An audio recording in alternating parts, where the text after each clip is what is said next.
Isa-isa daw. Sino una? Siya daw, si Sino yun lang ikaw pala. una? Teka, Mr. Joy, pwede.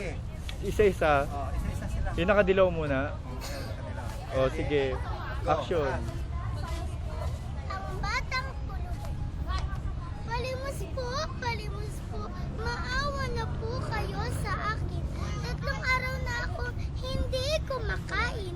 Palimos po, yan ang aking hanap buhay. Humihingi ng limos sa mga taong dumaan. Ang aking ina ay isang labandera sa isang malaking bahay. At kami ay nakatira sa isang maliit na dampa. Isang araw, narinig ko ang aking ina na sumisigaw ng malakas. Wag po, maawa na po kayo. Guardia, ilabas mo ang babaeng ito sa pamamahay ko.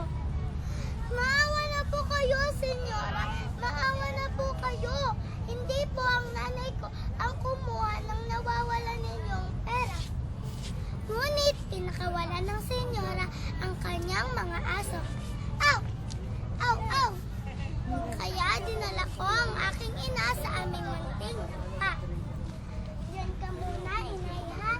Mangingi muna ako ng kaunting tulong at gamot ninyo. Tak. Palimos po, maawa na po kayo. Ngunit wala ni isang nagbigay ng tulong.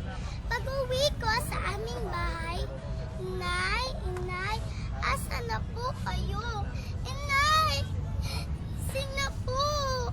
Huwag mo akong iwan, Inay. Amen, narito na ang kaunting pera. Anong ginagawa niyo rito? Wala na ang aking ina. Umalis kayo rito. Layas! Maaari ba itong ina